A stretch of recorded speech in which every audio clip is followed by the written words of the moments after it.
2, declaration and roll call vote of subjects discussed in closed meeting. May I have a motion? Yes, I make a motion that we adopt the certificate of closed meeting. Thank you, Mr. Morgan. Do we have a second? I'll second. Thank you, Ms. Bohannon Stewart. Is there any discussion? Mrs. Hundley, may we have a roll call vote, please? Yes. Yes. Yes. Yes, Yes. Item 2.3, approval of personnel action. May I have a motion? I make a motion to approve the personnel action as listed. Thank you, Mrs. Hodges. Do we have a second? second. Thank you, Mr. Morgan. Any discussion? There being none, all those in favor say aye. Aye. Opposed? Motion passes. We are now adjourned from closed session.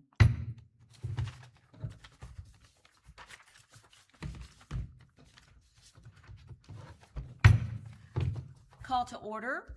Welcome to the Tuesday, June 16th, 2026 Mathews County School Board regular monthly meeting.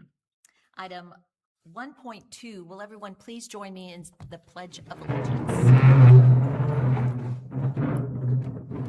I pledge allegiance to the flag of the United States of America and to the republic for which it stands, one nation, under God, indivisible, with liberty and justice for all.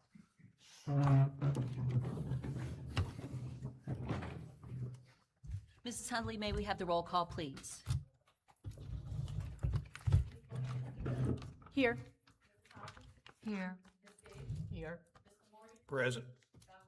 Present, thank you. Item 1.4, approval of the agenda, additions and deletions. May I have a motion?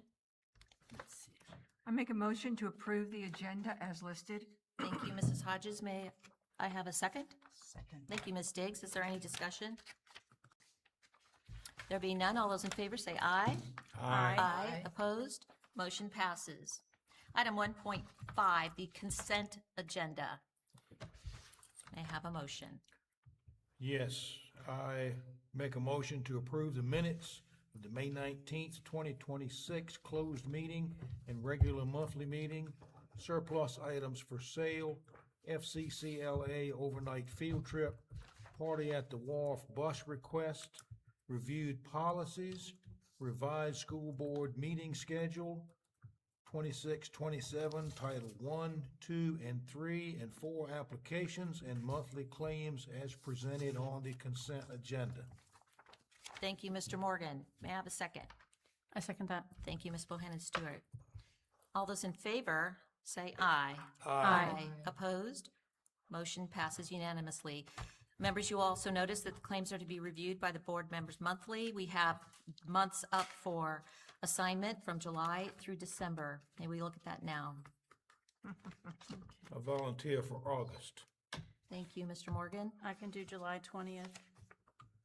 Thank you, Ms. Bohannon Stewart. I will take November 16th. I'll take December 14th. Thank you, Ms. Diggs. Let's see here. What's left, What does October? that leave us, Mrs. Hundley? Are we leaving September? September? Any takers? We can hold on September. I'm on for Thursday night too. I can do September 14th. You do July? Just a second, Ms. Diggs. Ms. Bohannon Stewart, excuse me. do July. I'm doing July. Since he's doing July, I'll do September. Mrs. Hodges will take September. Mrs. Hundley, are we covered? October. I'll do let me October. Mr. Morgan will take October. Thank you, members. Moving on to item 1.6, Mathews County School Board Governance, Norms, and Protocols. As you'll recall, we read a couple of these out every month. This is, I believe I am up to read, Thank you. as Ms. Bohannon Stewart did last time. We, the members of Mathews County School Board, agree to employ the following norms in all of our interactions. Well, this is just two of the list. We will hear each opinion, but ultimately act as one board. We will speak candidly and courteously to each other and listen to dissenting or different viewpoints with an open mind. We will help each other to depersonalize disagreements by agreeing to disagree. The chair or designee will speak as the official voice of the board. A single board member will not represent the school board without the consent of the entire board, and board members making personal statements in any format, including speeches, articles, social media posts, etc., should clearly state that these statements are of their own opinion and not the position of the school board.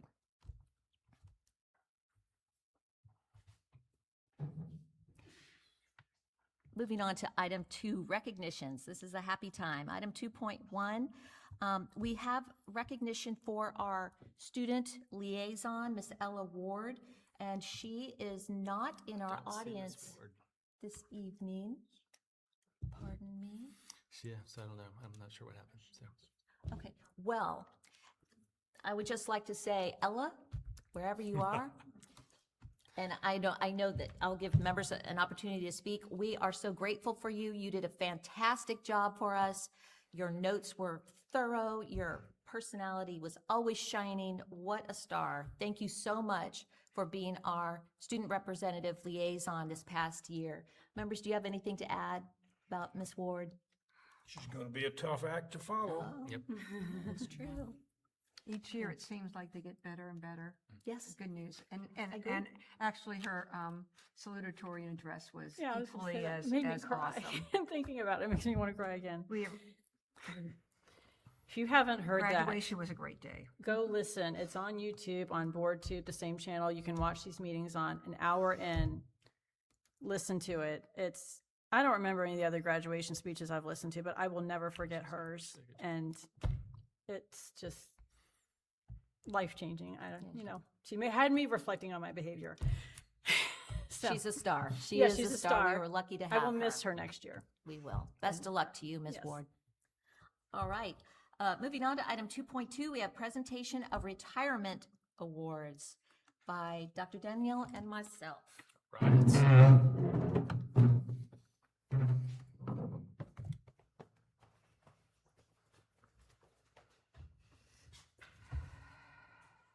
So this may go a little bit quicker this evening, but you may stand like in front so I can, like in front of the camera.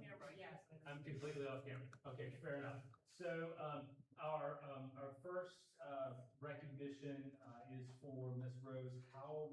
Miss Howell is not with us this evening, but we want to congratulate her and thank her for 9 years of dedicated service. Miss Howell worked in our transportation department, drove buses, which I think I've said this every year that I've been a teacher, like I have no desire to ever work in a cafeteria or drive a school bus, because I think those are probably the two most difficult things that you have to do. So we fully appreciate what Ms. Howell has given to our community and to our kids and bringing to and from school. So, Congratulations, Ms. thank you, Howell. Ms. Howell.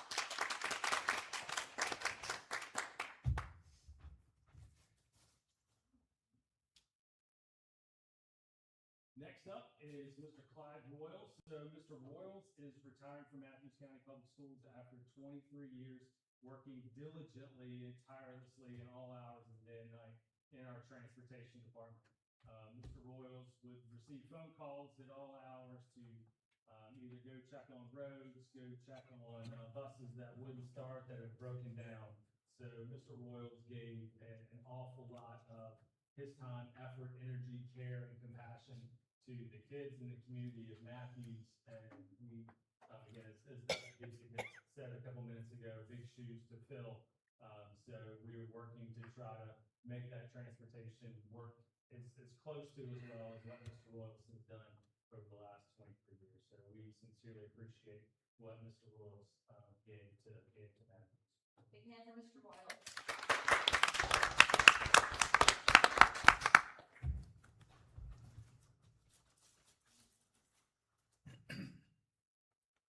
And now what we've all come here for tonight, what we're all in attendance for.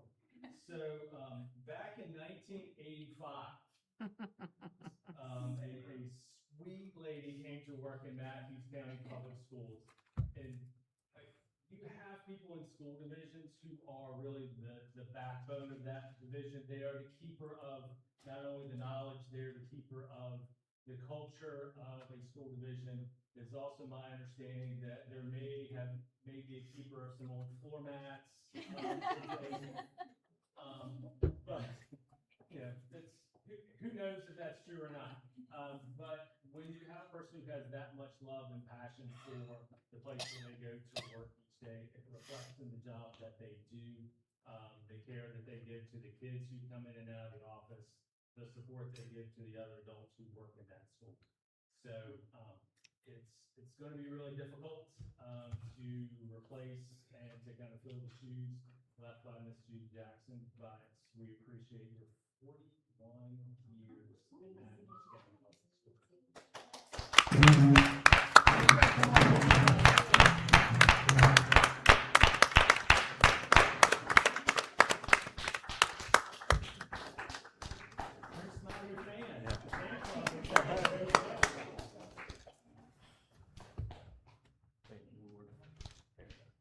Okay, all right. And I want to just say, I was in the school the other day and Mr. Jackson, I said, congratulations on your research. I just love the job. I just love it. She loves it. And you can tell he just exudes what the school is people. Thank you so much. Come back and see us all. I'm gonna miss the sweet voice coming into the office, coming to run the phone down, ringing the doorbell. Yeah, but it's of course, of course. But yeah, Karen does both have big shoes.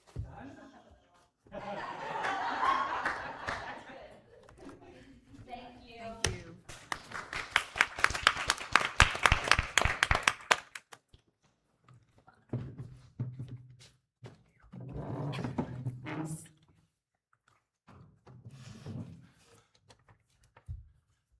All right.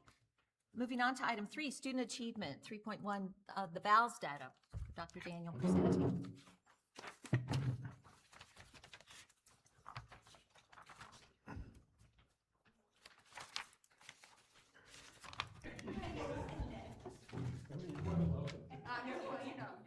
This isn't nearly as exciting.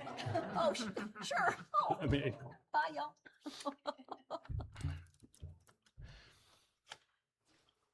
all right, so spring in every public school across the state of Virginia is assessment season. So in addition to SOL testing, we also do VALS testing. So VAL is a literacy screening tool. Okay. So as a reminder, so VALS is given in grades K1 and 2. And then in grade 3, VALs are given to students who were in the high risk category previously. So it is not the entirety of third grade. So when you're looking at percentages in those boxes, the number in parentheses is the actual number of students who fell into that category. So for example, I'm saying in the first column, grade 3. So in the fall, there were 22 students assessed. In the winter, 19 students. And then again in the spring, there were 19 students assessed. So what we typically do is we take a look at the VALS performance. And in many cases, we compare that VALS performance against either some of our STAR screening data. VALS is primarily along with our textbook series, but VALS is our primary screening tool in grades K and 1. We start providing STAR or assessing STAR data, STAR universal screening in second grade, and that gives us some sort of triangulation to see if we're overlapping in some areas. But for the most part, VALS is what we are using to assess our students' reading performance or reading ability, if you will, in grades K1 and 2. So another reminder, we talked about this, I think, in the fall, but the benchmarking around VALS changed this year. So last year, if you remember, our kindergarten, we had a very high number of students, kindergartners who fell in our high risk category last year, especially in the fall. So we were pretty excited this year when in the fall our numbers were way down. So we kind of mitigated some of that excitement with the understanding that the benchmark had changed. And so we need some time to kind of see how to interpret this newly benchmark assessment.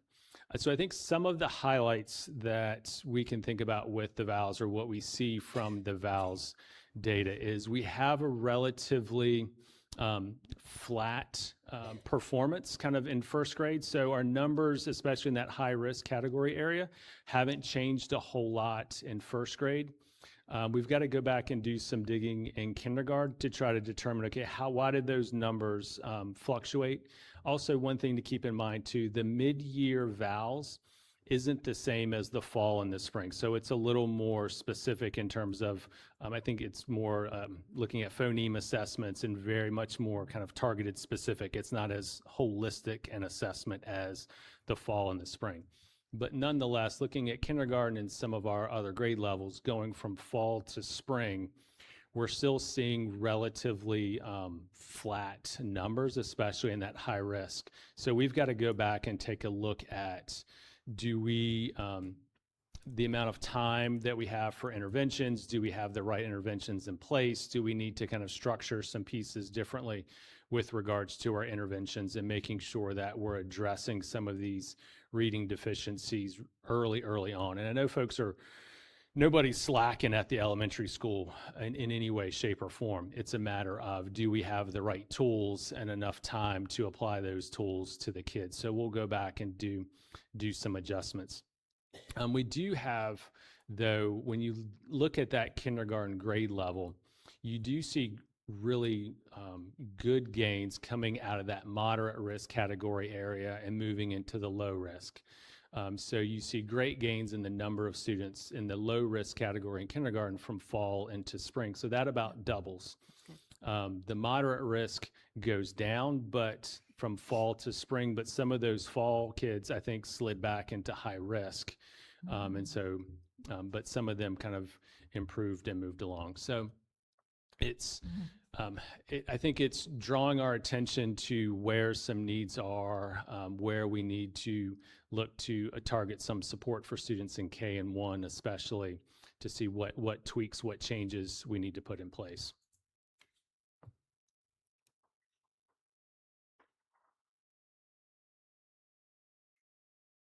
I'd like to ask a question about that mid-year VALs. That's it? Okay. This, Right. Let's go to the, Caleb, can you pull up that second slide all the way? Sorry.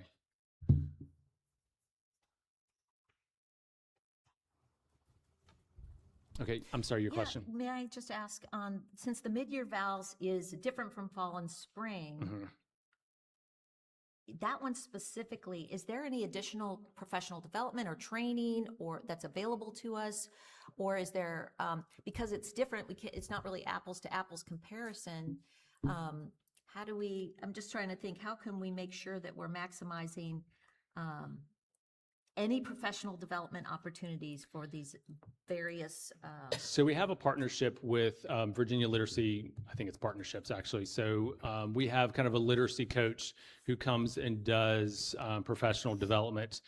There was actually a planning meeting at the school board office, I think late last week, with our literacy coach and principals to kind of talk through some of these challenges and looking at this data to then make some decisions about going into next year. Great. So we've had professional development both with textbook series, but also with the literacy instruction. Our two reading specialists are heavily involved in working with our teachers, working with our students as well, to try to address some of the challenges. So some of it's instructional practices and how are we, carving out time for some of the direct instruction, but also making sure there's enough time to be carved out for some of the small group intervention pieces, like during that 120-minute daily instruction reading block.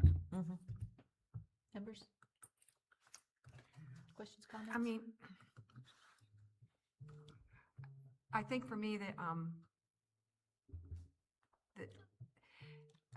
for example, third grade, one student made 5%. So it doesn't take much to raise it or to drop it. Right. But it is still, I think you encapsulated it well. It's very flat. again, third grade, you're looking at 19 students. So of those 19 students who had previously been in high risk, one of them has then kind of gotten all the way to low risk. So, but we still have in the spring, we still have 14 of those 19 who remain in kind of remained in a high risk category area. So we've got to figure out how do we, really make year plus growth annually for our students.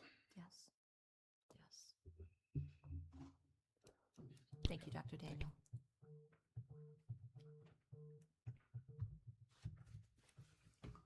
We are up to item 4, citizens' questions, comments, or requests. Comments not pertaining to personnel or student matters. Protocol for public comment period. Mathews County residents and school employees wishing to speak should sign up with their name and address on the sheet provided. Each individual will have 3 minutes to speak. Comment period will end after 90 minutes. All comments should be directed to the school board. Speakers shall not address matters involving students or personnel, as these topics may violate confidentiality and are not appropriate in a public forum. Public comment is the school board's opportunity to listen to the speaker. Since our purpose is to hear from you, the board will not engage in dialogue with the audience or whomever is at the podium.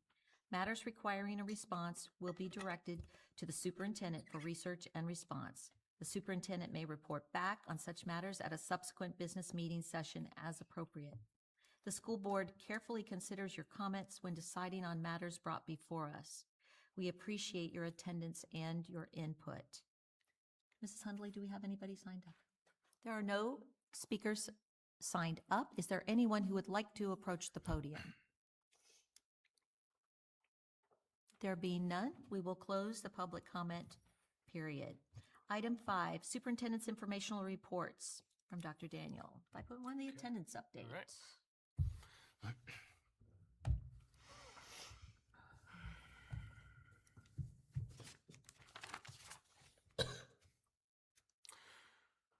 All right, so I think the theme for May and June attendance is I think we need to have some conversations next year about calendar and how our school year ends, also thinking about are there implications by moving graduation up a little bit? So the last 2 years, we've moved graduation a week earlier in order to avoid conflict with the state track meet. I think in year 2 of doing that, it's kind of that's sort of the unofficial end of the school year in many ways. So I think that has a ripple effect of, well, the school year's kind of over, SOLs are kind of over, lots of exams have happened in one building. Do we need to continue going to school? So whereas, let me see if I can jump back. So if you look at the April attendance, in terms of chronically absent, so in April, we were at 48 students at the high school who were kind of in that category of chronically absent. When we go back and take a look at May and June, that number jumps up 11 students to 59. So that puts us one more chronically absent student than we were last year. So in that last month, and we knew spring, like our attendance or I guess our absence numbers increase in the spring. But I think there are some particular challenges with how the calendar fell. Again, the last day of school, we brought kids back for 2 days, Monday and Tuesday. Does that make sense? Is that how effective is some of that? So I think while philosophically, it would be great to say, hey, well, school's open, we need everybody to attend, and you should attend just because school's in session. I think in reality, because we're being held accountable for it, we need to be thoughtful about how we structure the calendar, and are people going to attend on the days based on the structure, and honestly, some convenience, but I think also philosophically, does the school year kind of end with graduation, and does that set make folks feel a certain kind of way as we approach the end of the school year. I do think there has been significant gains in the last several years with the number of attendance plans being developed. And so I know we've talked about the time meetings take for our administrators and how much time administrators are spending in meetings of various types. But we're cutting, in the secondary level at least, in half the number of attendance meetings that are being required. And those are state requirements once you hit a certain number of absences. So we're making inroads with a lot of families, but I think we're at the point where it's year after year, sort of just chronically absent folks. And again, this brings into, these aren't just unexcused days, they're not just sick days, this is any kind of day absent from school. So suspensions get lumped into these numbers. Any time away that's not a school sanctioned activity gets lumped into the numbers of being absent. And that's a federal indicator. That's not a Mathews choice. That's not a Virginia choice. That goes into some of the federal indicators as to what, how that chronically absent gets calculated. So I think we're going to be about where we were last year. I was hoping to continue to make some more gains, but it looks like we'll get the final numbers from the state. But I think we'll be about where we were last year. It'll depend on when some students kind of moved in and transfer students and when they count and when they don't count, stuff like that. But I think we're going to be about where we were last year, unfortunately. So. Questions or comments? I just want to say, I appreciate you pointing out how having graduation early impacts attendance. That had not crossed my mind, but I think that's point well taken. What I think is, I've had conversations with staff members too, and part of the faculty staff advisory committee, there have been conversations about the difference between life in an elementary school and life at a high school as you approach the end of the school year and exams and SOLs and kind of what happens in those two schools. You've got a lot of end of the year activities at the elementary school. There are not as many like grade level parties and things that happen at the secondary level. And so is attendance and instruction, are those things still the same? After, your senior class has already graduated and you come back for a week and a couple days. And, so I think as a board, we can talk about calendar. I think we can talk about exam expectations and some of those things and what those expectations look like. So SOLs were probably, except for the expedited retakes, I'm making an assumption here, they were completed by the end, that Friday before that Monday and Tuesday? In other words, what would be a reason for someone to come that Monday and Tuesday unless they had to take an expedited retake? So, yeah, I mean, the SOLs would have been completed, I think our last day of testing was probably the 20, okay, we did have them all the way late on the 29th. Okay. 29th. So they were done well before. Right. So I think those are just things to think about as we try to put forth the best system to encourage the best attendance. I know a lot of divisions look at, Thanksgiving week and the Monday, Tuesday of Thanksgiving week. Do we just take off the whole week? Unless we make our days longer, we still have to fit in days. So I don't think that's an option. And that's part of the reason we didn't, because we missed so many snow days. And then we were getting into wind and flood and some other stuff. I wasn't real confident in shaving off that Monday, Tuesday if we needed the instructional time. So those were some of the questions that we were having and debates we were having about calendar and instructional minutes and how do we place those over the course of the year to make sure we're prepping kids, but also make sure that families and everybody's attending, So it's thinking strategically, more strategically than you want to about what your school calendar looks like. That's right. So we will be reevaluating. I'm going to take a look at it over the summer and take a look at the days. I mean, we're fine on hours. So just looking, were there days looking at this year that we just finished in terms of attendance rates on particular days? I've asked Ms. Thomas to pull some numbers, attendance numbers for me from the schools, kind of the last month, looking at kind of daily attendance to see how that may have fluctuated over those days. And so we'll look at attendance codes and various things for those days to see if there's something different that we need to do. Or is it something we've got to start on in September and just be in a better place before we get to May and June? So, Maybe so. so I don't know. Thank you. You're welcome. Anybody else? Ms. Bohanna Stewart? When are teachers allowed to turn in their grades after the last day of school? I just remember that being, historically, I didn't have to turn in my grades until I was done with students.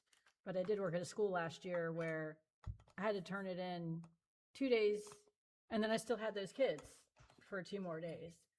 So, yeah, which didn't make sense to me, because if I'm still their teacher, then,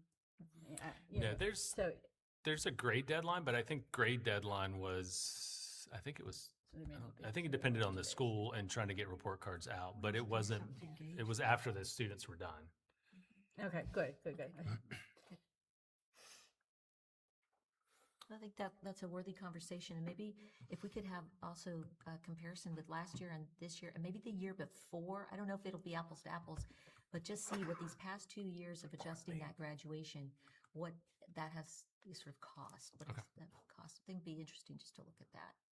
I feel like it has impacted. Yeah, I don't think it did the first year, but we'll go back and look. We'll pull the numbers and pull the reports.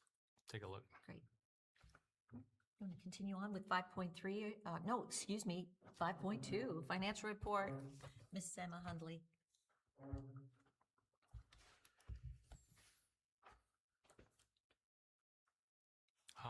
Sorry, my friend.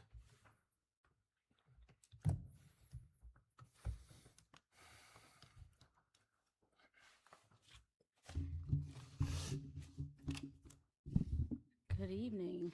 Evening. I don't have a lot to say about May. For revenue, we received 85.52% of our revenue. And as you look at the expenditures, you notice there's not a lot of red anymore because of the budget amendment that we did last month. And as far as the total for the operating fund, through the month of May, it was 78.35%. And I know a lot of people, I just want to, because of that's like a 7% difference as far as from revenue and expenditures, we still have 10-month employees that we have to pay June, July, and August. So don't get excited about the difference between revenue and expenses through May. Right. And just to give you a little update as far as the state budget, the House is meeting June 18th, and the Senate is meeting on June 22nd. So hopeful. You think we'll have some information by then? We're hopeful. Don't hold your breath. No, I wouldn't. Okay. But we're hopeful for that. Excellent. Any questions or comments for Mrs. Hundley, Mrs. Hodges? I have a question about the revenue report, the May revenue summary. I'm perplexed by the federal funds lack thereof. Well, it seems to me that would come in on a regular have to file basis. So can you give me some insight Sure. into how those come into our budget? We have to file for reimbursement, and trust me, I've been working diligently trying to get it on a monthly basis. It was just, we're behind, but Okay. We've submitted a bunch of them to hopefully be paid in June. Okay. But And so what's the turnaround when you submit it? it depends on the grant. I mean, it could be anywhere from 2 weeks to 3 weeks. Okay. And to the sales tax, Yes, ma'am. again, is that something that's predictable, or is it based on what the state actually gets in that period of time? I'm not quite It's sure how we the receive that. sales tax is based on, it's 2 months behind. 2 months behind. So for now, like for the month that for May sales tax we received, it was for March. Okay. But we also accrue back 2 months of sales tax. So we'll still, post sales tax through August. Oh, okay. So that's So you're the not three- concerned about the sales tax? No. You already- Okay, No. all right. All right, thank you very much. Mhm. Mrs. Hundley, how far back can you go to capture some of these missed opportunities we've had in the past? When you say missed opportunities, Maybe talking about the Medicaid or any kind of things that you're trying to recoup for us. well, How far back? the federal funds, I mean, that's on a yearly basis. I mean, what we actually collect is what we collect from federal funds, because you only have 18 months to spend those funds. Okay. So what we actually receive in that fiscal year is what Okay. we actually receive. Okay. Great, thank you. Anybody else? Thank you very much. Well, I'm gonna stay here for the next one. Oh, great. So yes, we've been waiting for this. 5.3, the school nutrition program for the 26-27 school year. Yes. So I just wanted to start off to say, explain what is CEP. It's a community eligibility provision. It allows school divisions that participate in the USDA National School Lunch and Breakfast Program to provide meals at no cost to students without completing meal applications. And the meals claimed for reimbursement are based on a percentage of identified students multiplied by the USDA-defined multiplier factor. And identified students are the students that are certified through direct certification through social services. And in order to participate in CEP, you have to have a identified student percentage of 25% or greater. For fiscal year 26 is what we would determine our identified student percentage to be eligible to participate in the CEP, and it's at 37.61%. If you multiply that by the 1.6, you're at 60.18. When we enrolled in CEP 4 years ago, it was at 72.32%. So we went down because of enrollment has went down, so the amount of identified students have went down. And hopefully you can see this. It is a tool that VDOE provides to school divisions to be able to determine which avenue you want to go for as far as traditional claiming or CEP claiming. And based on this information, we use March 2026 meal data. It is beneficial for us to move to traditional claiming instead of CEP. It was over a $25,000 difference between the two. And the next steps, we would recommend not to enroll in CEP for the 26-27 school year. We are in the process of updating our point of sale system to be able to have electronic meal applications online, so parents can go online and submit those applications to have them approved in a timely manner. And that's all we have for that. Is this something that you'll review every year? What will, we may need to make a change in the future? Yes, every year we have to do we have to submit a identified student to VDOE. So every year we do this, and if it's determined that it goes up higher, we'll look at it to see if it'd be beneficial to go back into CEP. You can enroll up to 4 years at the percentage that you start off with. You would never go lower than that percentage through your 4 years. What is the time commitment? I heard it was a 3-year commitment, It's a 4-year but it's commitment. 4-year commitment. So once we determine that is going to benefit us, we're in for 4 years, no matter what our situation.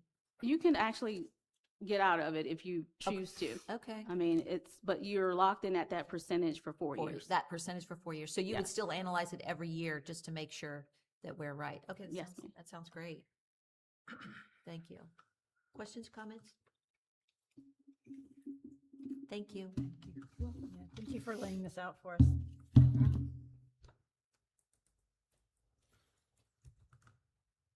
Item 5.4, reorganization of Mathews Elementary School and Thomas Hunter Middle School.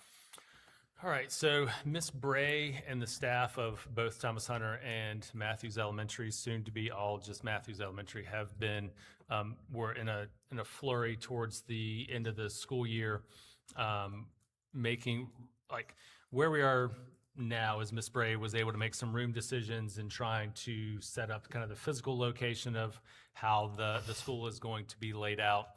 So she basically is going to have on the kind of the back hallway that's been the 7th grade hallway now for the last 2 years. 6th and 7th grade are going to live on that hallway. So moving really the bulk of the 6th grade students who were kind of in this front hallway. That way that back hallway will now be kind of the upper grades for Mathews Elementary School. Some other classrooms are going to be deployed for school counselor and some other offices along that back hallway for some support services and things.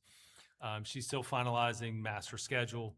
Mr. Anthony is working through, and along with Caleb, are working through kind of moving phone numbers and adjusting as rooms change. So we've got to work on canceling, changing, redirecting some phone numbers and things for classrooms, like down to, the post office box for Thomas Hunter. Like we gave it I think we paid for 1 more month for that post office box. So then we can eliminate that cost for that post office box. The front office, the former main office, front office for Thomas Hunter, because of the asbestos abatement, we're going ahead and moving the special ed office, which had been in this back corner. We're moving that special ed office up to the Thomas Hunter office because, again, that back hallway is, this half of Thomas Hunter is being abated this summer, and they were going to have to move anyway. So moving them into an already furnished, livable, and in good shape office made some sense. We were able to use some of the old Thomas Hunter counseling suite for storage and file record retention and things along those lines with special education. So things are moving along. Custodians are hard at work, waxing floors and kind of getting ready for ESY at the elementary school. And Miss Bray, I know, has been working with the leadership at the elementary school and working on ways to integrate kind of the former Thomas Hunter teachers into the fold at the elementary school. We've had lots of conversations about what are the norms going to be? What are the established norms at the elementary school that may have differed from the middle school? And so then what are some of those new norms, and making sure that staff has buy-in this year as they kind of transition from 6th and 7th grade at a middle school going into the elementary school.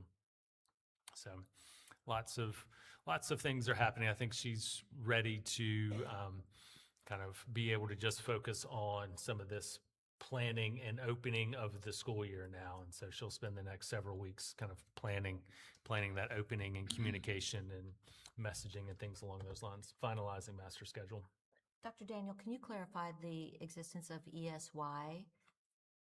Yeah, so we will have ESY at the elementary school. So the special education office has reached out to families and staffing, and so there will be ESY. I think it's going to be on the yellow hallway. So I think depending on the student and the needs, ESY is different than summer school. Okay, so ESY is for students with an IEP who, based on established evidence, would regress over the summer if not for services being provided. So they are entitled to ESY based on IEP team decisions. So yeah, there are going to be some students who will be coming into the building during the summer, but it is not a traditional summer school setting. Thank you for that. Okay. Yes. I'm wondering, did I understand you to say that the school counselors will be on the hallways over here? I think we're going to have one school counselor kind of located on this side of the cafeteria, and the other is going to remain on the other side of the cafeteria. I think that is the case. So I'm just wondering how isolated these hallways might be. It's just a handful of students, it seems like. It just seems to me that someone's going to have to, I'm just not sure how that's going to work. Can Well, you just give Well, I some think you're feedback? still, like, this back hallway, you're still going to have about 100 students Okay. kind of on that hallway. So if you think about 55 students per grade level, so you're going to have 6th and 7th grade on that hallway. The thinking was trying to have it a little bit closer kind of to the cafeteria and closer to the elementary main office rather than kind of down in a corner, trying to shorten any kind of walking distance, et cetera. So that was part of the thinking. That helps. Thank you very much. Sure. Any more questions or comments on this issue? Okay, thank you for that. Item 5.5, summer maintenance projects. Okay, can you put that up on the screen for me? Just because there's a lot. Yep. Is it on board? You may have to pull it from board docs. I don't know if you can do that. Awesome, thank you. All right, so there is a long list of items. So it's kind of categorized by all buildings or by school buildings. In earnest, these projects really began yesterday with staging for asbestos abatement and access control. I do want to clarify, I think there were some concerns, some rumors, maybe perhaps misinformation circulating within the community. So with regards to abatement, the state awarded Mathews $1 million to abate the middle school and the middle school only in Mathews. If we had leftover money, we would have to go back to the state to be able to allocate that money to abatement in other buildings. As the case is, like what I thought was going to be plenty of money goes pretty quickly when you get into abatement projects and then refurbishing the space rather after abatement. So we will use all of that $1 million for abatement plus a little bit to fully remove asbestos from this building and then kind of rehabilitate those spaces once the abatement takes place. There was, I think, some concern about a classroom at the high school. That classroom is also going to be abated. It is not going to be done with this pot of money. However, a part of the county's maintenance plan and maintenance budget and just desire to make sure that space is healthy. That space is going to be done during the same time frame as the company is working here. So they'll send a crew over to get started on that. But we're working to rekey basically the doors in the division. That's going to be a multi-month, probably. It may take a multi-year kind of time frame. So we're going to start with exterior doors, and then we'll work our way through the numerous interior doors. But when you think about like actual physical keys, there's a lot of doors with a lot of locks. And so it just takes a while to move through schools and move through buildings and think about how do you want to structure your key hierarchy for who has access to what areas and where the keys work. Access control, as I alluded to, had a planning meeting yesterday. They were pulling wire and pulling cable today. They're getting started first here at Thomas Hunter. They'll work on this campus, and then they'll move over to the high school. LED light replacement is happening several days a week. That's in all the buildings, but the emphasis for the most part right now is at the high school. We're hoping to have air duct cleaning. I know the supervisors, I think it's on their agenda for Thursday night for funding to cleaning the air ducts in the school. That's related to some state legislation related to indoor air quality and ensuring indoor air quality. Gym floors getting skinned and coated, that's not taking them all the way to the wood and sanding them, but it's taking the poly down. So that needs to happen every 1 to 2 years. So we're working with HES, our custodial contractor, to plan those. That's part of that contract that they do the gym floors. So we're working on doing that. Painting of classrooms is ongoing. A chiller replacement is scheduled for the elementary school in late August. That needs to coincide with the walk-in freezer at the elementary school because they're kind of on the same footprint, and the freezer is having issues and needs to be replaced. So we're trying to time all of those things.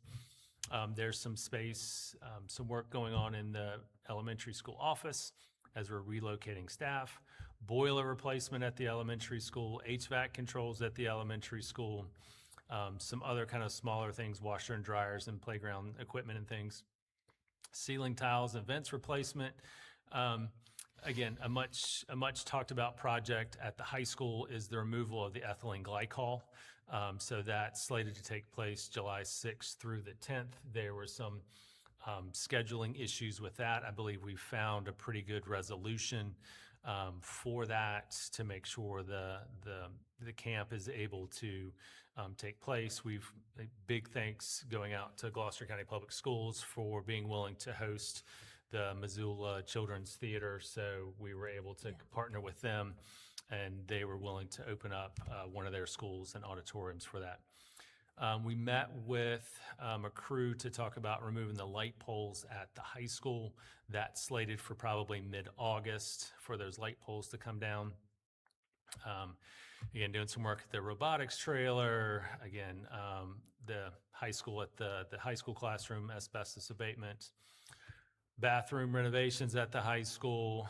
The rooftop HVAC system over here is supposed to be getting replaced, along with boilers and hot water heater at Thomas Hunter. Again, massive asbestos abatement project going on.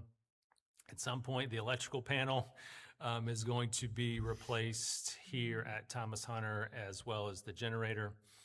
And then we're moving the special education office from the back corner up to the front.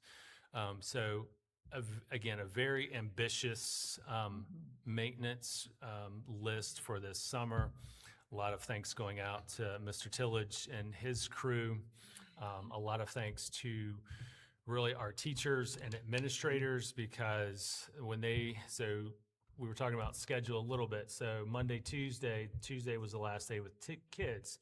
Teachers were here Wednesday and Thursday, either doing professional development, finalizing grades, but in many cases it was packing classrooms and moving classrooms and trying to get ready for these projects that have been long delayed, and we're waiting to get them done. But it takes some sweat equity in order to make them happen and get them rolling. So a lot of thanks go out to a lot of people for rolling up their sleeves and getting to work on these projects. Any question on the maintenance? Yes, ma'am. Sorry, I have lots of questions tonight. Okay. Back to the classrooms, where's the nurses station going to be next year? Is it going to be the same place, or is that going to move? The clinic will remain in the same place. So again, just a reminder, this year we only had one nurse on this campus. Right. So they're kind of have gotten used to that. So one of the things, there's a washer dryer that's side by side. So we have a grant from Community Foundation to get a stackable washer dryer to free up a little more space. Okay. And we're looking at cabinets kind of in that space to open that space up a little bit. Okay. It's not clear to me with the playground equipment. Are we removing it? Are we adding it? So I'm there's just not- two second, pieces not the first one, the second. Okay, so two things about playground equipment. So if you remember, we bought the Head Start playground equipment for $1. And so the usable playground equipment will be moved over to, depending on the piece of equipment, either to the pre-K kind of playground area or the main playground area in the back. So that's part of that, is moving some of that equipment and reinstalling it over at the elementary school. The other piece is that we have some there's a specific swing that needs to be installed for wheelchair students, and so more accessible playground equipment. So we have some funds to be able to add that in. So we're trying to make sure that we have that in place before the start of the school year. Thank you. I have a question about access control. Mhm. I just thought of it a few minutes ago. I guess that means what staff can go into what building, and does it include what times? Okay, so are teachers allowed to come in on the weekends and make copies and? We're looking at kind of restricting access. So right now, teachers have 24/7. So I don't anticipate that being the case going forward. It's easy to change one way or another, but we've had some conversations about just having unfettered access to the building, both in terms of just openness of the building, safety while folks are inside the building, and things along those lines. So we've kind of talked about having different categories for different employee groups, who needs 24/7, who may need Monday through Friday, who may need Monday through maybe a Saturday night, depending on games. So coaches, and trying to think through the life of a building and how it is used and who's using it. So again, I think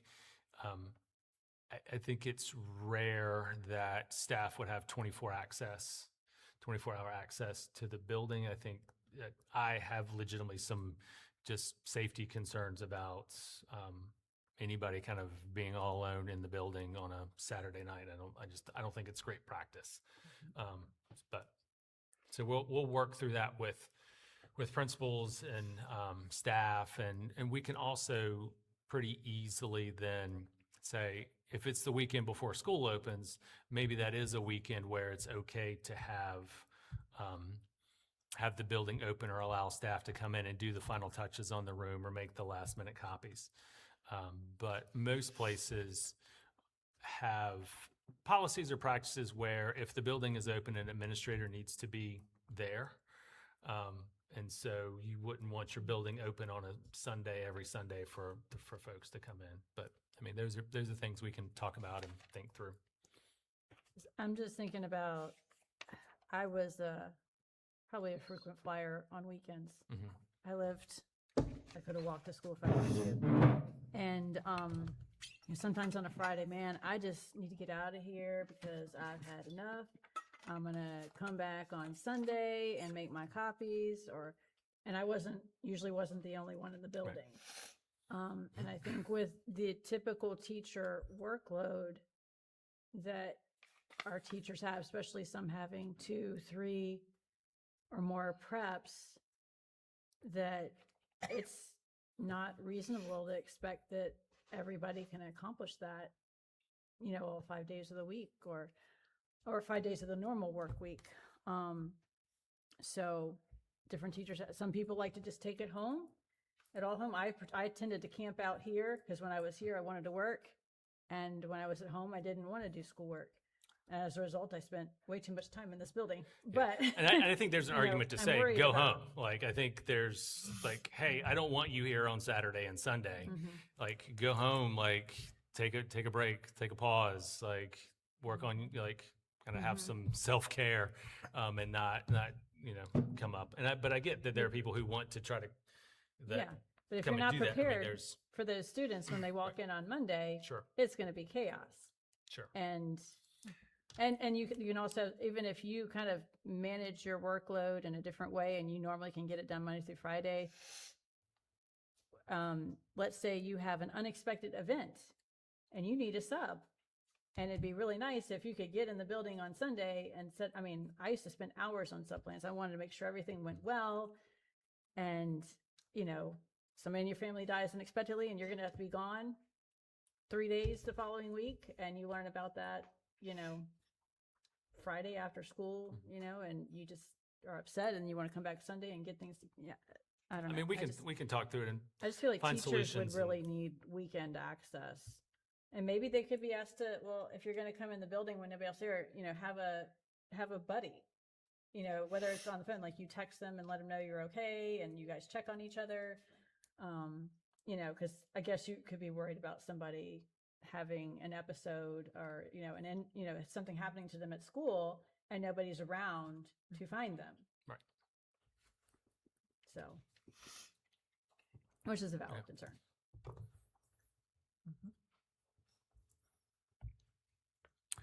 All right. Any other questions on maintenance projects? Okay. 5.6, other information for the school board. So you have the financial reports, the school-based accounts, financial reports for the 3 schools. There's a summary information about the division literacy plan. Really, that's just some kind of editing, updates, technical edits to that plan. There's not a substantive change to the division literacy plan. It's changing some names in some places. So that's a 2-year plan that we update anyway, but just kind of for your information, because we have a reading specialist who's leaving, there's going to be a change in reading specialists. So that's one of those technical edits. May I So- ask a question about the division literacy plan? Mhm. VLA came in under Governor Youngkin. Do you anticipate any changes to the VLA? And when is that due to expire? When are we completed with VLA? And is the new governor coming in change any of that? Are we plowing ahead with VLA? I've heard no discussion coming out of Richmond regarding changing the Virginia Literacy Act or changing the components of literacy instruction. In reality, too, the school performance and support framework, that accountability process, I don't anticipate significant a radical overhaul of that or a going backwards on that plan. I think there will be much more in the way of tweaking with the SPSF, but in terms of the Virginia Literacy Act, I've not heard one rumor or anything about, hey, well, this is going away. There's been none of that. Okay. So. Thank you. Okay. Any other questions, comments, Mrs. I do. Hutchins? I'm looking at the financial reports for Thomas Hunter. Mm-hmm. So I know I brought this up before, but it seems like a lot of these accounts might not be useful at the we're just elementary school. For example, a greenhouse. For example, something else I saw here. I mean, I could go through them all, but it just seems like some of them are no longer relevant. And I'm just wondering, has that been discussed at all about what to do with those funds? And I don't know if there's something we need to do, but I'm wondering if maybe, if it's not going to be used, if possibly it could go to maybe the athletic bookcase or something, or a big project that we're trying to undertake and build funds Sure. for. So I think we can look at the individual funds. I know we had some of those conversations, I think with funds at the high school. And, do we consolidate some of these funds? I think we were kind of waiting for the complete merger from the Thomas Hunter to the elementary, and then making some decisions, especially if we have like duplicate accounts. And so merging those things, or I know you brought up the greenhouse. It's funny, I think there is somewhat of a renewed interest in, can we, is there a way to kind of Oh, I'd be excited. fix, to have these revitalize, and raised, kind of, yeah. so I think Miss Sowers is an eager person to try to, like, okay, what tools do I have at my disposal, and how can we make science hands-on and stuff? So that was one of the things we talked about with the access control today too, was we needed to make some adjustments. And so where her room is going to be, and then having access control to the door, the quickest door to get to that greenhouse, as opposed to kind of having to loop around the building. So we had to make some decisions about that I door. mean, I realize there's a lot going on this summer, so I don't want anybody to feel this, tremendous Right. pressure to take care of it. Right. But But no, it I mean, I seems think that- that's a good idea. I think we have to look at some of the rules and regulations regarding how you can redeploy that money. I think it has to be student oriented, Okay. and its purpose. But I think we can look at, if we close an account, what do we do with the $115.38, and where does that money go into, and how do we best use Or it that? might be related to that. Sure. Some fashion. Sure, we can take a look at that. Thank you.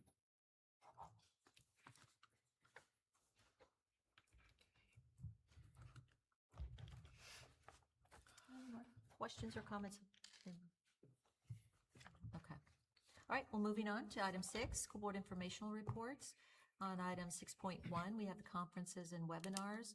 Check your dates, make sure your trainings, your required trainings are up to date.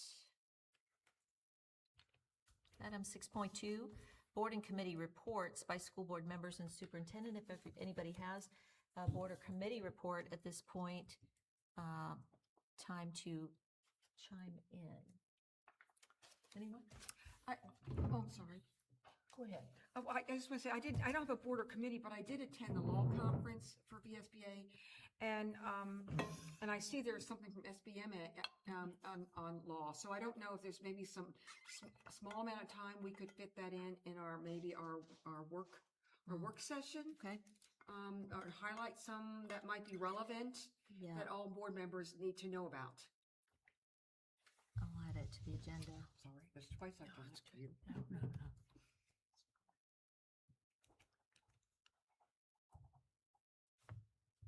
Thank you. Ms. Diggs? Okay.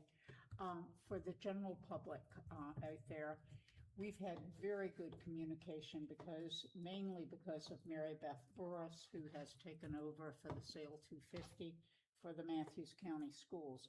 And of course, that big weekend is this weekend, or this coming weekend.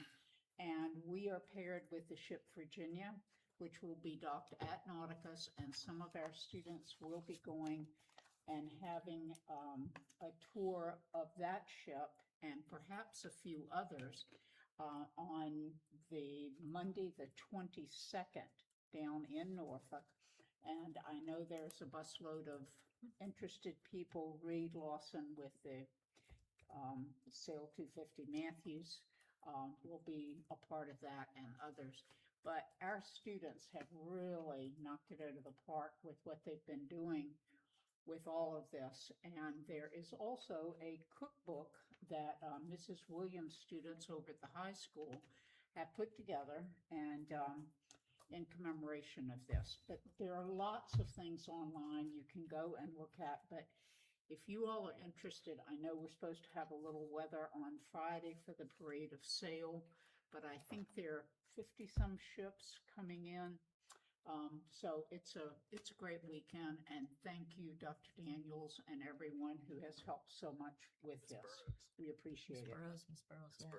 Thank you, Ms. Diggs, for being the glue here. Thank you. Anyone else with a comment about board or committee reports? If not, we'll take a look, pull our calendars again for Board of Supervisors meetings. We have openings for July through December. I can do July 16th. All right, thank you. Ms. Bohannon Stewart? Ms. Diggs is supposed to attend in my place on Thursday. Okay, all right, Mrs. Hundley, for the record, a change. Ms. Diggs will be attending this Thursday in lieu of Mrs. Hodges. Thank you for letting us know.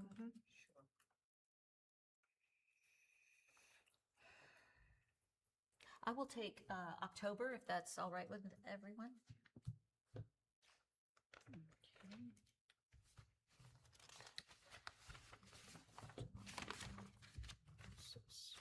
I can attend July 16th. Thank you, Mrs. Hodges. Were you going to? I think, didn't I? No, I Oh, thought- excuse me. Ms. Bohannon Stewart had that, is that correct? Oh, Who had July 16th? I was volunteering to do it Oh, earlier. I'm sorry, I thought I heard Mrs. Hodges. It was, is you- Ms. that- Bohannon Stewart? That's Claims. The earlier one was Claims. No, I thought, I know, okay, I thought I would. What do you Okay, have, if you'd Mrs. rather do Hundley? it, No, I can- don't know. I was just doing it because Okay. it was there. Yeah, Okay. you want to do it, that's but- fine. Okay, Hold on.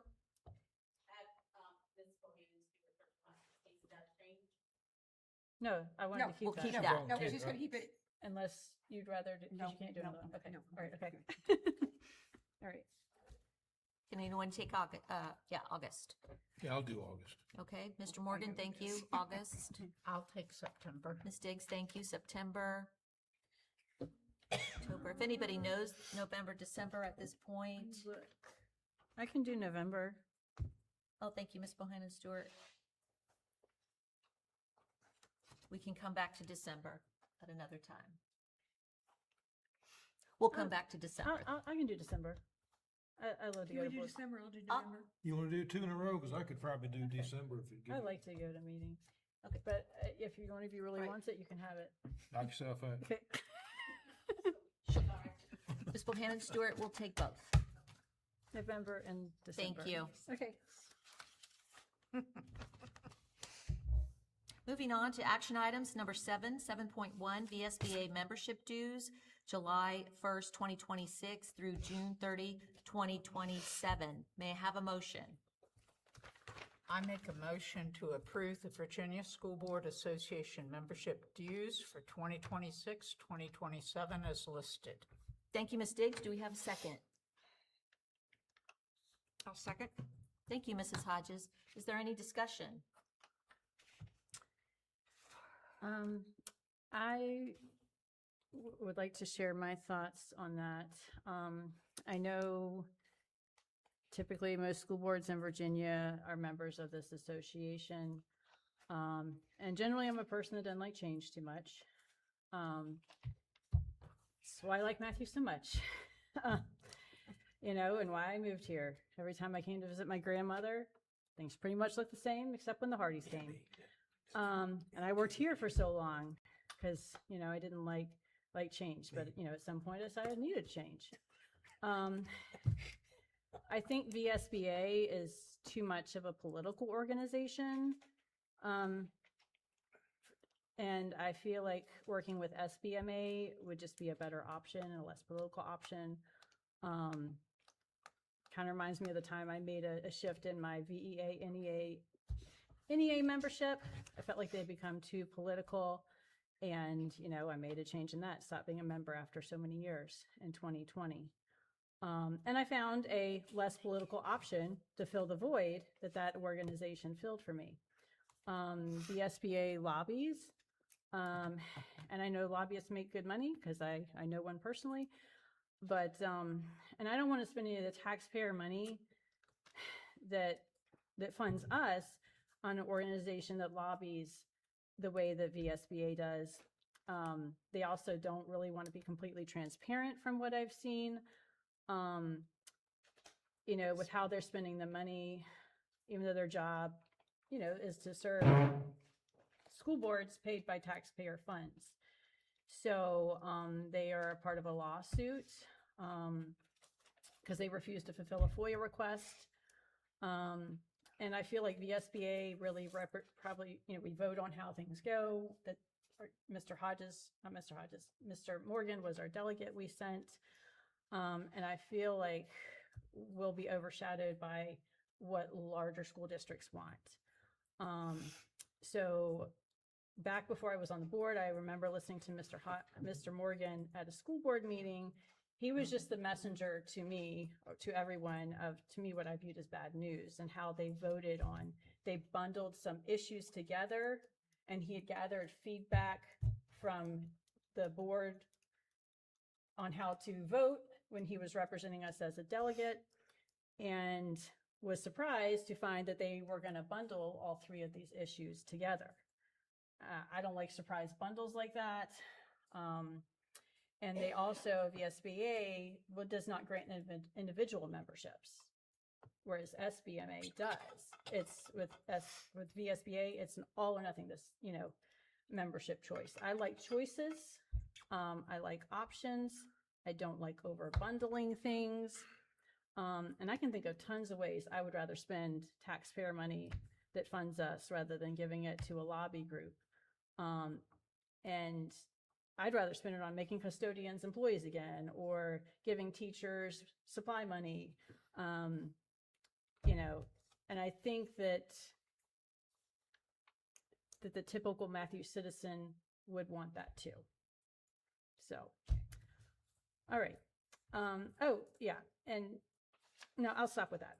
I'm done. I'll let you guys share your thoughts. Thank you, Ms. Bohannon Stewart. Does this include policy?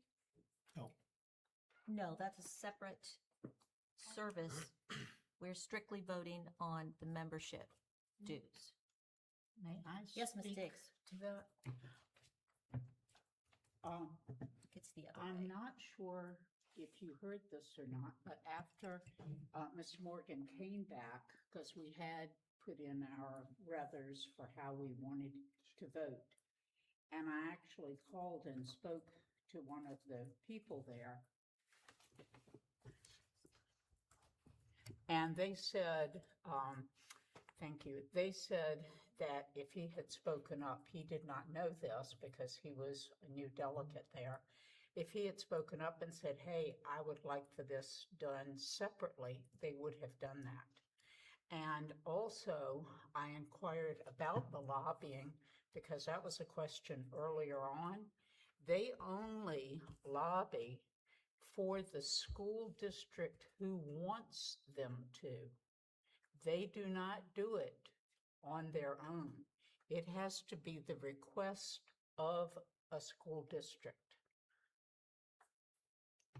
Thank you. Thank you, Ms. Diggs. I would like to, I think I don't disagree with anything you said, but I think VSBA is more than what you've talked about. Thank you for clarifying the lobbying situation. But I think over the years, I have learned so much from the trainings that we have had the opportunity to participate in.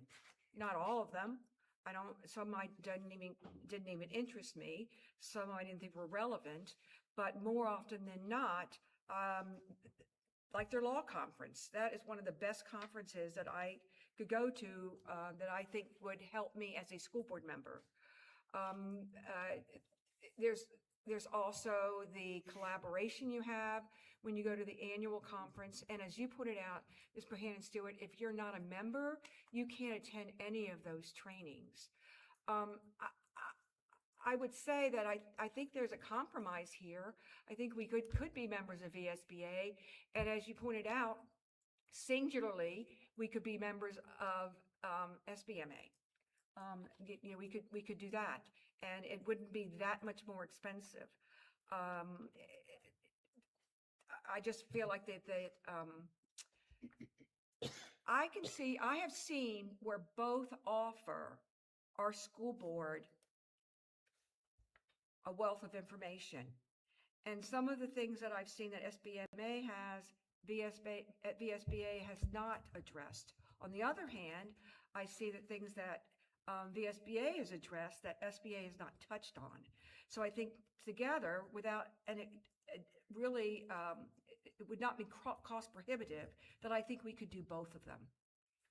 Well, thank you, Mrs. Hodges. Mr. Morgan, would you like to speak? I don't have a lot to add. I think Ms. Bohannon Stewart said a lot, and I'm not here to put down, criticize, or condemn VSBA. It's just, in my experience with the two separate organizations, SBMA and VSBA, have been totally different. I have just the emails that I received from SBMA regarding all sorts of different topics, up-to-date legislative news and so forth, as well as just some good general information, I've just found more useful than the information that VSBA sends. However, I'm not here to condemn, criticize. It's just, in my experience, I glean a lot more information from SBMA's source. I was looking for one here that I could not pull up at the moment, but they sent out today their 2026 legislative update, explaining which pieces of legislation are going to require school board policy, either amendments or new policies, broken down by each piece of legislation. If I could get my finger on it, I'd share it with you, but for some reason I can't at the moment. My feeling, once again, just to recap, I just think SBMA offers a little better information. I'm not opposed to Ms. Hodges' idea of possibility of going, having access to both organizations. I would not be opposed to that. So I'll leave it at that for now. Thank you, Mr. Morgan. I've written down some comments that I'd like to say. And before I say them, I want to say that I say them with absolute utmost respect for each of my fellow members. These are my personal thoughts. I do not trust the VSBA's mission to support Mathews County Public Schools. A school board association should exist to serve and support school boards in their mission to increase achievement of their students. I've been concerned for the years that I've been on the school board that VSBA does not exist to support school boards and students, but rather to support its own goals.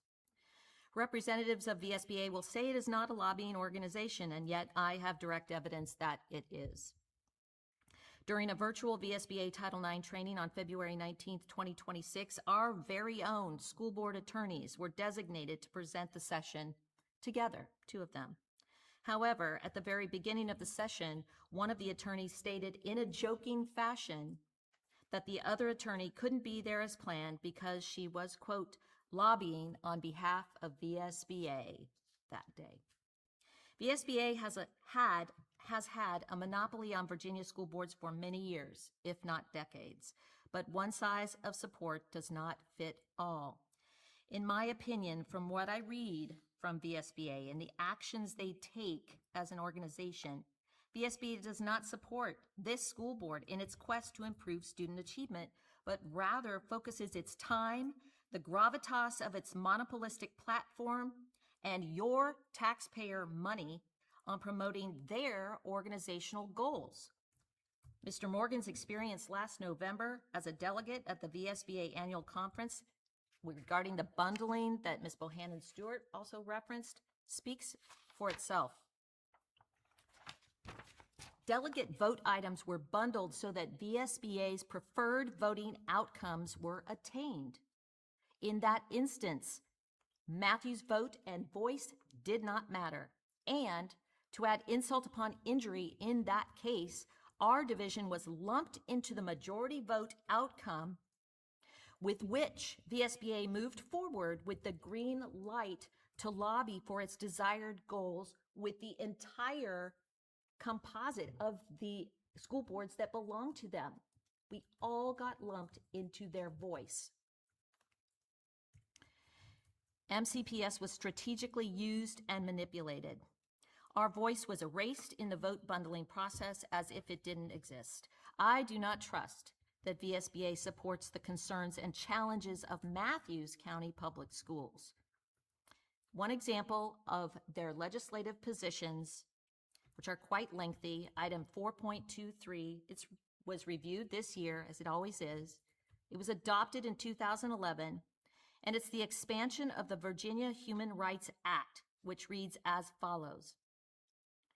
The VSBA requests the expansion of classifications contained in the Virginia Human Rights Act, Code of Virginia 2.2-3900 and 2.2-3901 to include sexual orientation and gender identity, and to further amend the Code of Virginia to 22.1-78 to allow local school boards to similarly expand the protected classifications contained in local school board policies and regulations. I personally disagree with this legislative position of VSBA. Finally, and to reiterate, I do not trust VSBA's handling of taxpayer funds.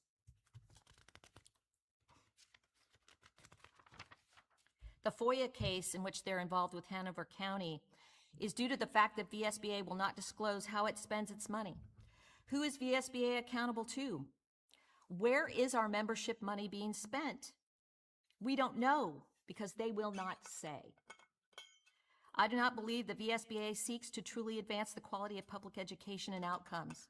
I do believe VSBA uses school divisions as a means to its true desired ends, which are political.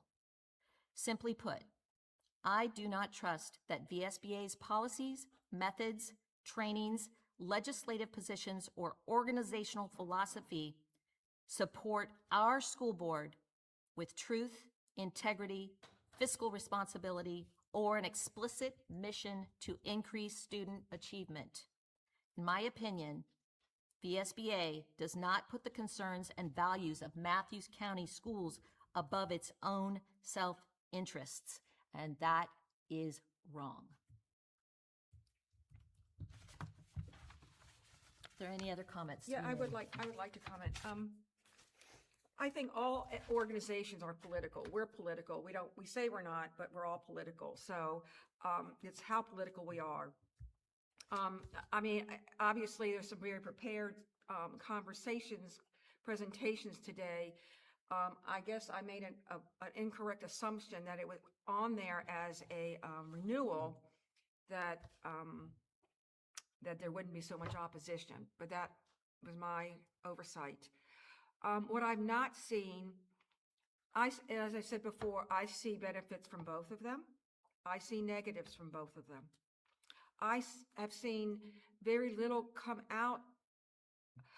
I will just say, VSBA has focused a lot on special education, giving us a lot of information about interpretation of law and some of the decisions, both in Virginia and nationally, on special education, and not just special education, but pertinent cases that do affect each school division. I think that depth is helpful to me.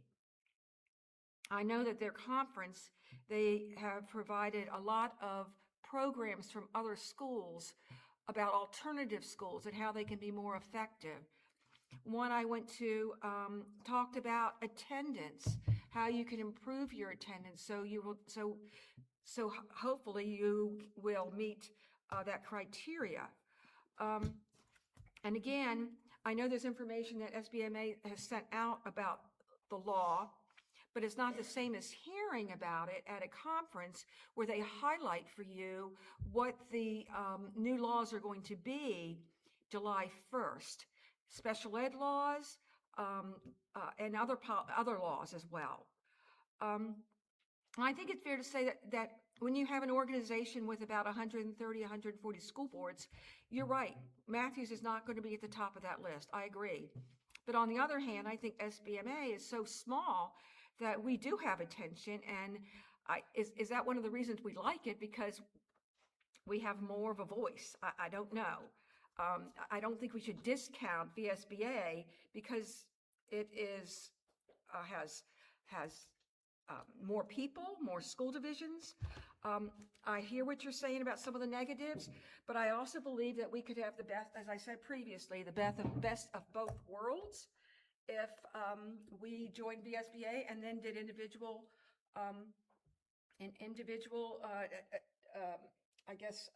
admission to SBMA or become a member. Thank you. Yeah, I'll add something. Yes, Ms. Davis. Thank you. I heard you. I have heard all of you. I have not been to the School Board Alliance conferences. I have been to a couple of the Virginia School Board. Today, when I was reading through the material that they sent us, student achievement was in there today. And they gave an update on that.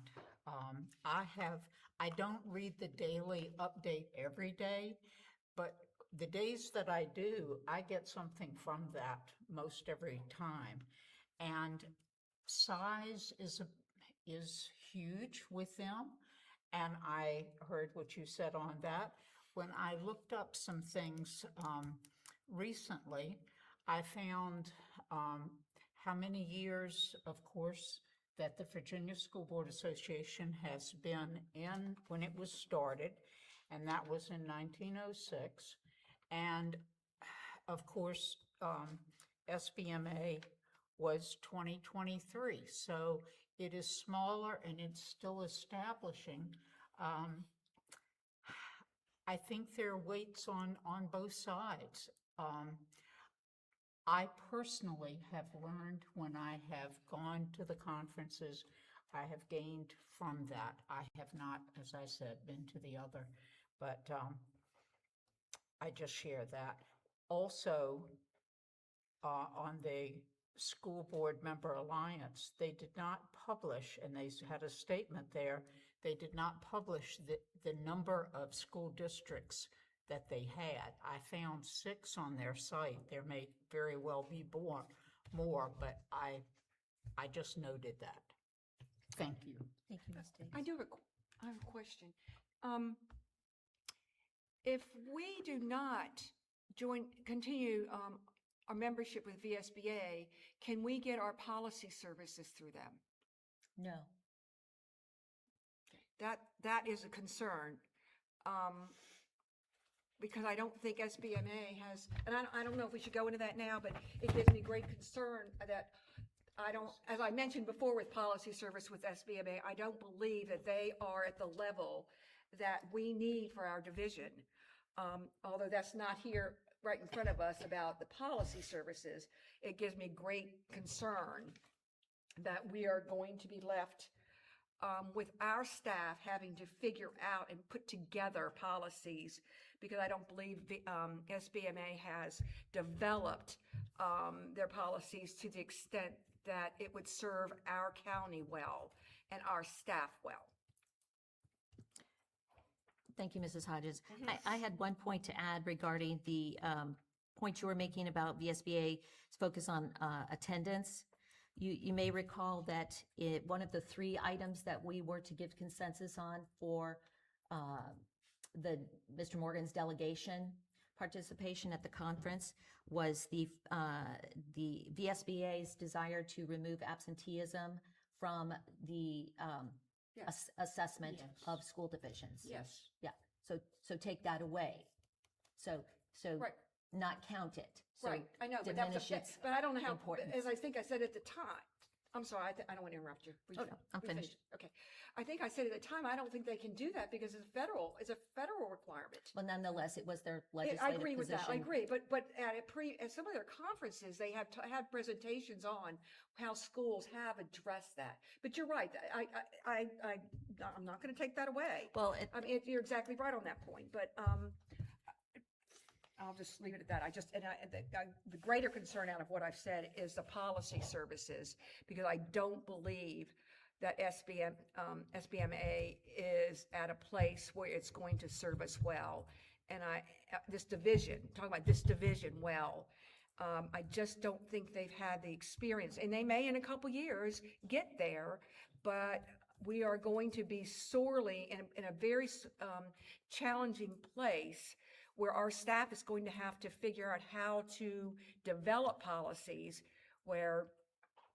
and we don't have the staff to do that.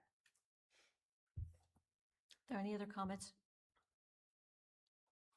Yeah, I'd like to add one little thing here regarding SBMA. Their goal, so to speak, is to streamline some of these policies, particularly for smaller divisions.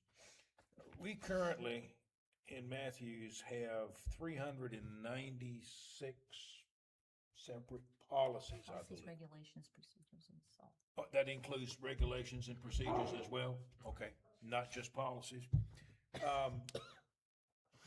In talking with SBMA's policy team, they're thinking we shouldn't have over 100.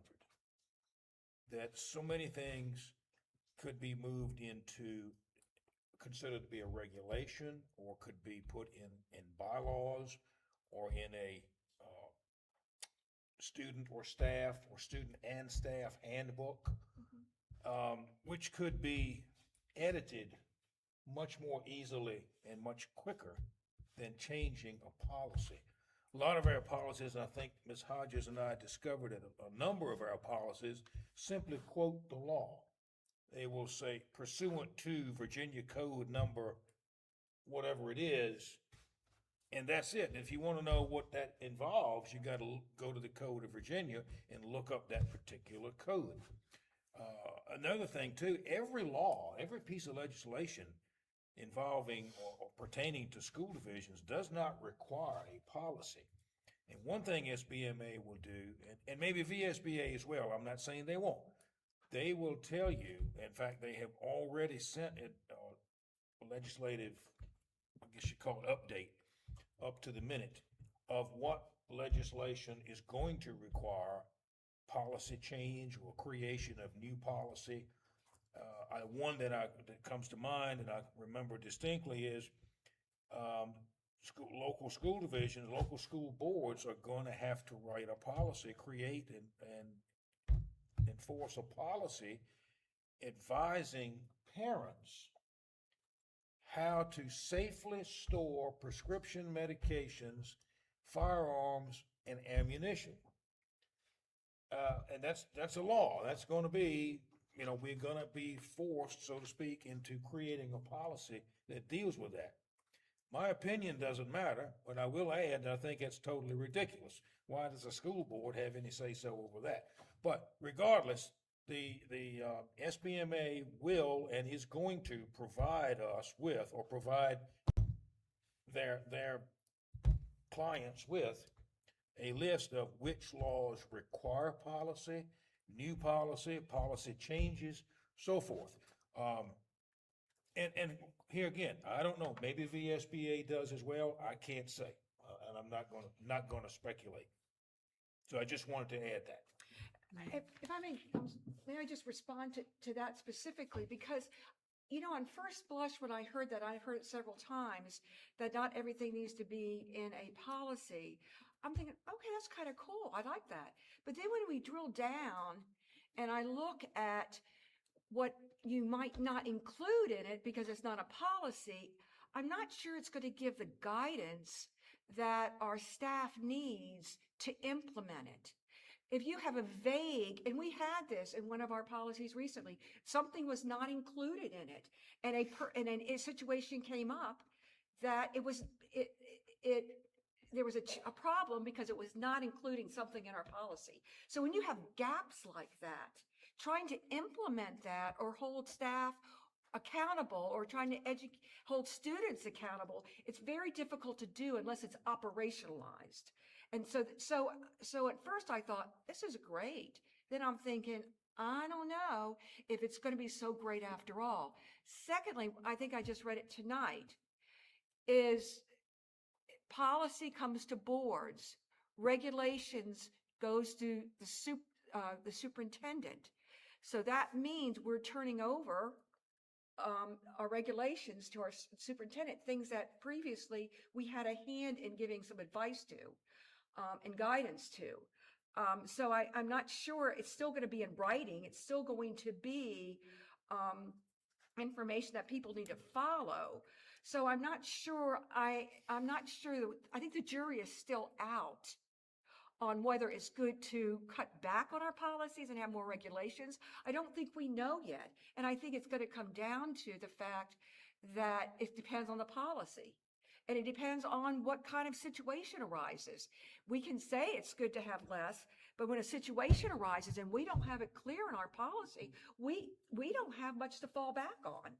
And that gives me great concern because we're a litigious society. We're litigious. And I think there's more opportunity for litigation if we're not clear about what certain things, what things need to be in place and how to go about doing that. So that gives me great concern. May I ask him a question? Did you say that they want the school board to write the policy? That is gonna be state law as of July 1.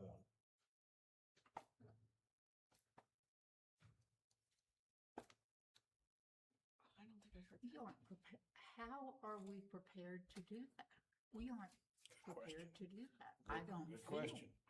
And I think VSBA is going to continue to give guidance on that. We can change it, but you can change it from anybody.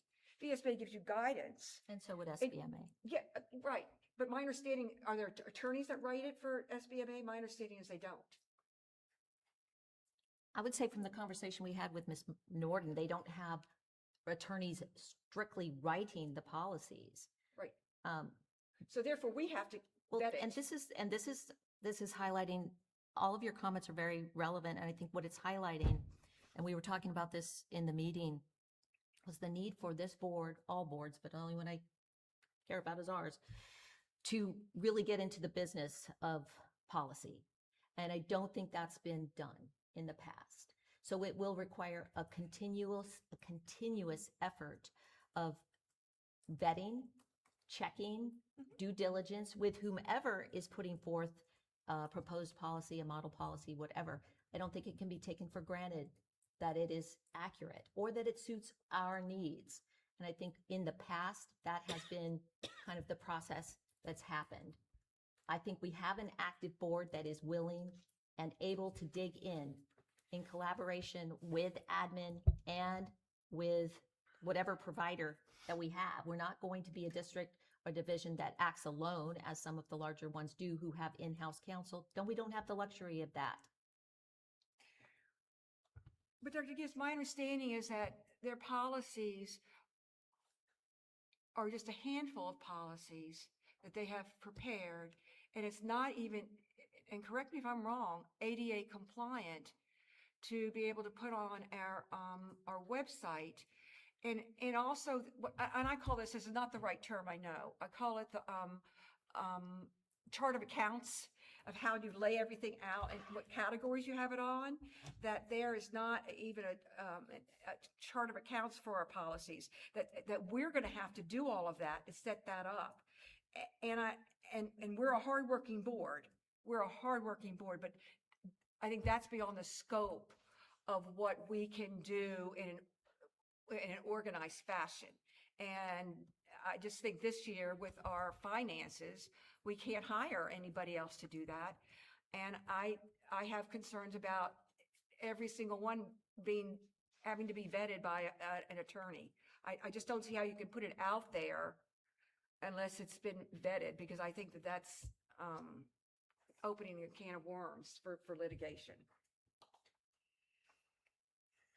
Any more But again, comments? I go back to, I think we could do both this year. I think we could do both. And so and let's review, we do have a motion on the floor to address that has been seconded. We're in discussion. Is there any more discussion on the recommended action to approve the Virginia School Boards Association membership dues for 2026, 2027 as listed? Any more comments? This vote is strictly on whether or not to continue membership with them and pay the dues. Is that correct? Yes. Yes. However, as Mrs. Hodges has brought up, the implication for that is, since VSBA bundles, we cannot secure their policy services without being membership. members as an entire board. So they will not take individual memberships. No, but the discussion might be over. But also, I believe with our new platform that we won't get a discount, so we'll have to pay extra for that if we don't support VSBA. But they have not given our division, if I'm correct, they still have not given the quote for what our rate would be if we were members. VSBA will not give us that number yet because we're not members. I mean, because we are members. They are not because we are members. If we weren't members, they would give us a quote? Ms. Hundley, can you address this? If we weren't members, they'd give us a quote? Yes, our membership ends June 30. Right. If we do not renew, they will give us a quote for the cost to be at, for the, the company, Diligent will give us a quote for. Diligent will, Yes, okay. not- For the community platform. Okay, thank you. Governance platform. Yeah. So there's still that piece outstanding. Right, I We don't understand. know what I that understand. is. Yeah. Did I not hear someone mention at our meeting recently that the belief was if you are a member of VSBA, the cost of the community platform was approximately half of not being a member? Or did I misunderstand something? No, I think that's what we're estimating it to be. So, I mean, that's based on trying to have conversations with other school divisions across the state and trying to figure out, okay, what do you pay? Are you members of this? Then what did you pay? And then try to scale it, because oftentimes pricing is based on the size of your division. So we're estimating it's about half.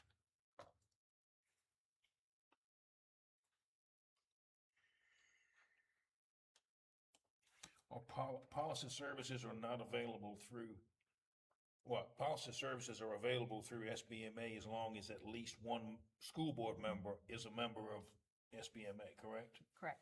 Okay, but in order to join VSBA, it's all or none.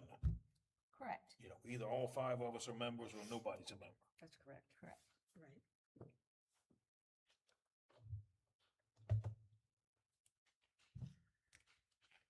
That's all I had. Okay. Any last thoughts or comments? Mrs. Hundley would like a roll call vote, please. Nay. Yay.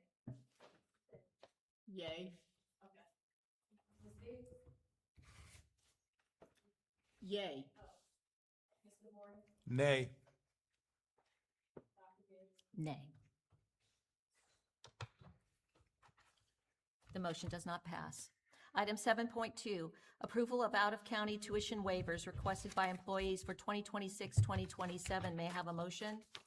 I make a motion to approve the out-of-county tuition waivers requested by employees for the 26-27 school year as listed. Thank you, Ms. Bohannon Stewart. May we have a second? Second. Thank you, Mr. Morgan. Is there any discussion? There being none, all those in favor say aye. Aye. Opposed? Motion passes. Item 7.3, approval of authorization of signature in absence of division superintendent. May I have a motion? Yes, I'll make a motion to approve the authorization of the signature for Leslie R. Hundley, Assistant Superintendent, to sign all Virginia Department of Education reports, documents, requisitions, and other official correspondence in the absence of the division superintendent from July 1, 2026 until June 30, 2027. Thank you, Mr. Morgan. May we have a second? A second. Was that Ms. Bohannon Stewart? Thank you. Any discussion? There being none, all those in favor say aye. Aye. Opposed? Motion passes. Item 7.4, resolution for the renaming of Thomas Hunter Middle School. May I have a motion? I make a motion to approve the resolution for the renaming of Thomas Hunter Middle School to Thomas Hunter Education Center. Thank you, Mrs. Hodges. May we have a second? I second that. Thank you, Ms. Diggs. Mrs. Hodges, would you be so kind as to read the resolution? Resolution of the Mathews County School Board renaming of the Thomas Hunter Middle School building to Thomas Hunter Education Center. Whereas, effective for the 2026-2027 school year, the student body of Thomas Hunter Middle School is being consolidated with Mathews Elementary School, resulting in the official closure of Thomas Hunter Middle School as an active middle school.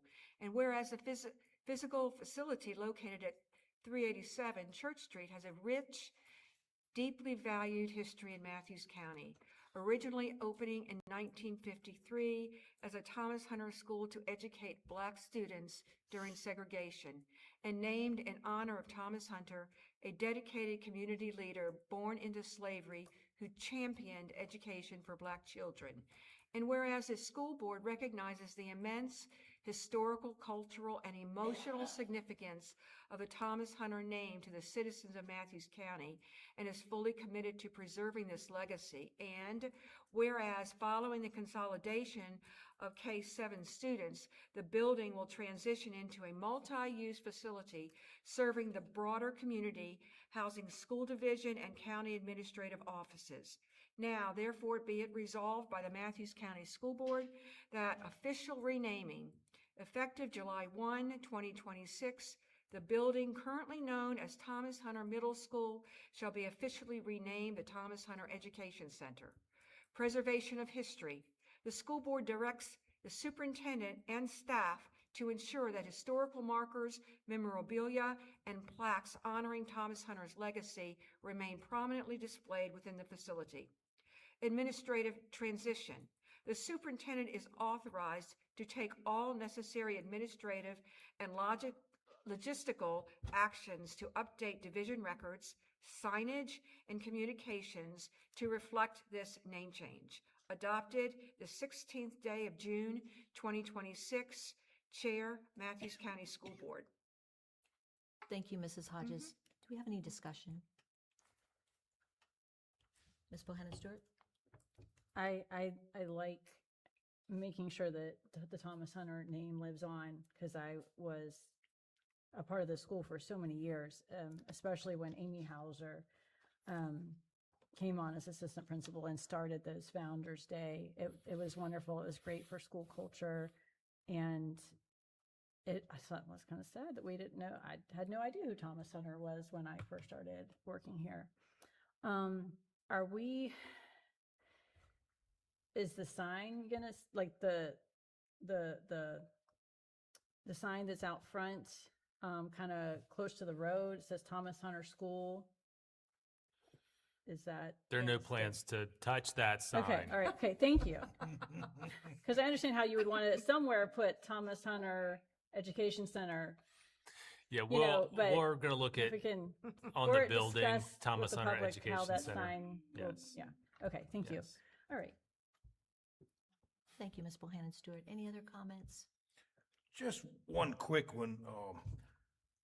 I was very pleased at the decision to go with naming this new,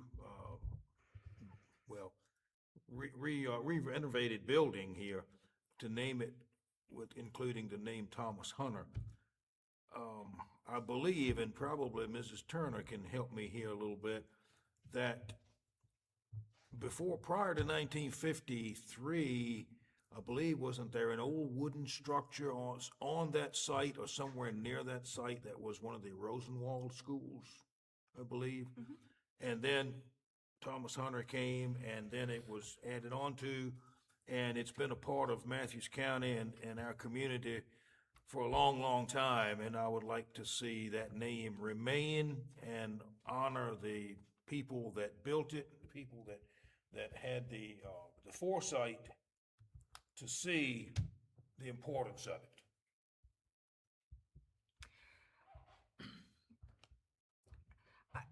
I would just like to make just some personal thoughts.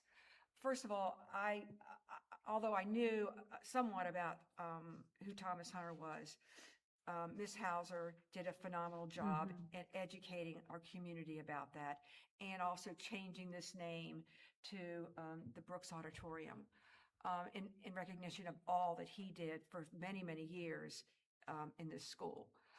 I just am wondering if, as we commemorate and bring information and pictures forward to highlight the history, the rich history of this school, that we do it in a really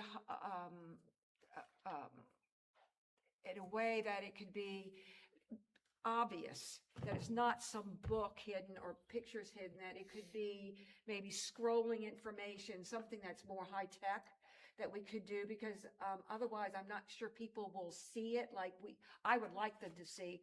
It doesn't have to be everything, obviously. We could change it every now and then, but I'm just putting one of five person's opinion in, if we could do it in such a high tech way that anybody that comes in that can get information every time they come in. Thank you. I like that idea. I was thinking of something similar.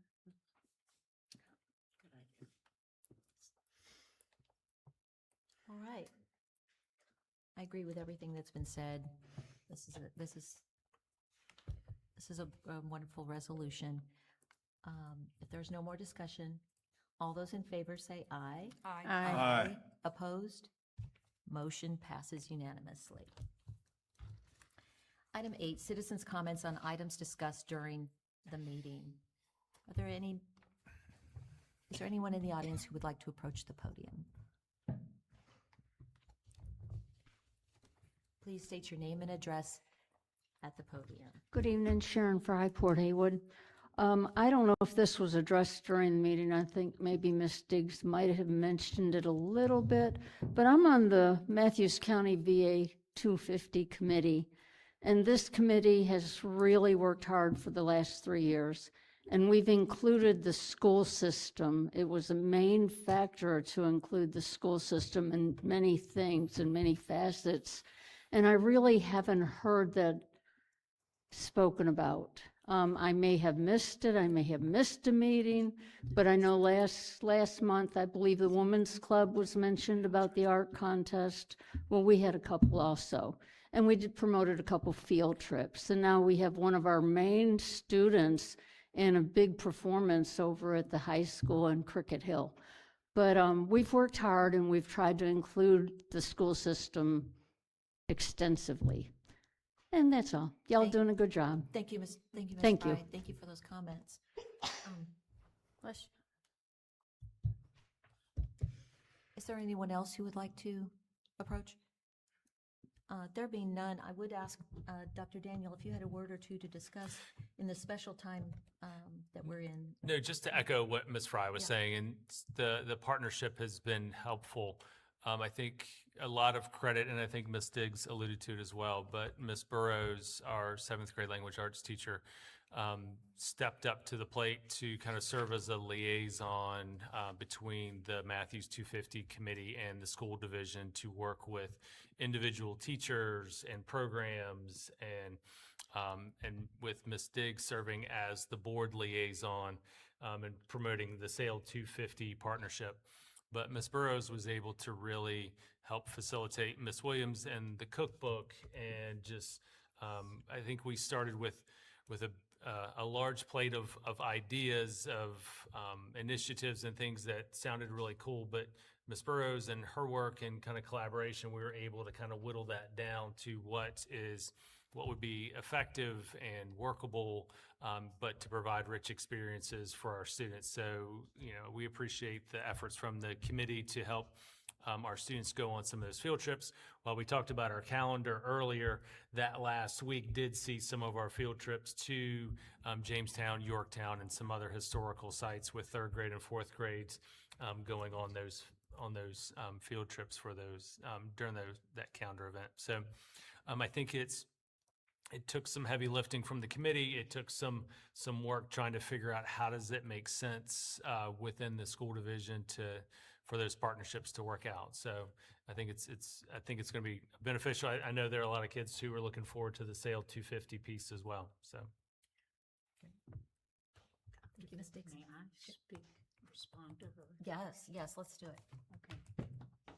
Ms. Fry, I apologize for not bringing you all into this. I know that you have done a ton and a half, and we thank you greatly. I hope you get to go if it's on your calendar. Anyway, thanks a million. If there's no one else who'd like to speak at the podium, we'll move on to item 9, other business by school board members or superintendent. 9.1, our next monthly closed meeting will be Tuesday, July 21st, 2026, 5 p.m. at the Mathews High School Media Center. Item 9.2, our next regular monthly meeting will follow the closed meeting, Tuesday, July 21st, 2026 at 6 p.m., again at the Mathews High School Media Center. So that is a change of venue. Finally, item 9.3, we are having a summer work session on Thursday, July 30th, 2026. Please note the time. It is 7 a.m. to 2 p.m. I owe everyone cookies. donuts. Something. It will be held at the Chesapeake Bank Community Room. So again, that is Thursday, July 30th at 7 a.m. to 2 p.m. in the Chesapeake Bank Community Room. Are there any other comments from anyone at this point? If not, this meeting is adjourned. Thank you very much.